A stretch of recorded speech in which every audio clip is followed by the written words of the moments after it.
président Abdoulaye Wade fii ci Touba gii dinaa la wax loo xam ne lu garaaw la gis nga président Abdoulaye Wade gars yi bi ñu koy xeex ñun ay jeunes lañu woon xam-xam maturité bi amul woon moyens yi amul woon suñ borom dogal na ñett leen maturité politique bi xam-xam bi fit wi ak moyens yi ñett yëpp mi ngi fi te lépp nag rien que nag képp koo xam ne bëgg ngaa salfaañee ak réew mi yàlla noo jàkkaarloo yow ñun ma Samba duñ ma Demba duñ Sonko duñ Macky Sall Sénégal la képp ko teg ci réew mi yoon ñu ànd ak yow. képp ku nar a taal réew mi ñu taal la rek. kon d'accord troisième mandat Macky Sall d'accord ma ci ba mu ànd ma ci dama ne je suis de l'appel je ne suis pas d'accord de la troisième mandat du président de la République président Macky Sall d'accord ma ci. tey bii mooy sama 5e fois ma ciy wax. d'accord ma ci ànd ma ci ak moom. léegi sax mën nga ñu dee rek. ci bi nga ne Macky Sall maanaam Sonko bi mu ñëwee fii sëñ Abdou Karim. mën nga ñu dee tuuti li ko sëñ Abdou Karim léegi. mooy yedd ko wax ko li nga bëgg nan lañ koy amee ak li nga bëgg lan moo la ko mën a xañ. kon xalaat ñaanal ko ñu dem rek ñaanal ko ñaanu murit man ma ca raayoo ba tey sama mbir day baax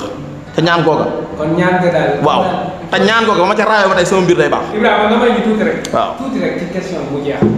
yow kon gis nga ne. président Sonko. digganteem ak sëñ Mountakha ak yenn kilifa yi fii ratax na lool parce que yu bari. dafa ratax du tey man li ma gëm mooy ñu bari dañoo xamul c'est-à-dire que maanaam li indi problème bi dëgg mooy ñi nga xam ne ñoo ànd ak président Sonko dañoo maîtriser wul histoire parti bi Sonko maîtriser wuñ Sonko en personne ñu bari xamuñu Sonko xamuñu bari kan nga xam Sonko Adji Sarr Sonko Adji Sarr la ko ñu bari xamee. mais voilà ça mais man damaa xam la personne en tant que tel je maîtrise bien Ousmane Sonko. nit ku mel nan la. nit ku baax la nit ku bëgg Serigne Touba la. nit ku may ma rek nit ku jullite la nit la koo xam ne fu ngeen ànd bu julli jotee lépp lu muy def daf koy arrêté ngeen julli koo dem parce que gis nga c'est un vrai patriote loolu muy wax noonu lu mu gëm la lu muy doxe la lu muy waxe la nit ku yaru la nit ku humble la nit koo xam ne la tey xam nga bis bi mu mujjee gisante ci kaw suuf bis bu ñu gisante maa ngi moom daf ni ma maa ngi moom bi mu mujjee gisante mooy bi non xam nga fan yi man xam naa ne gars yi ñu ngi sama kaw man amoo problème boobu man soo ko sama xarit la mooy benn gisa bi ñu mujjee gisante xam nga lu ma wax ni may waxee nii ni may waxee Macky Sall nii wax ko yeneen kilifa yi ak ñi nga xam ne ñu laa sëqal liggéey man noonu la ma yàlla bindee daf ni ma Fall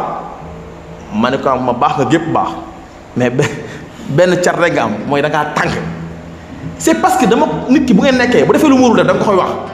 dafa am fu ñu doon dem pour wax la rek am fu ñu doon dem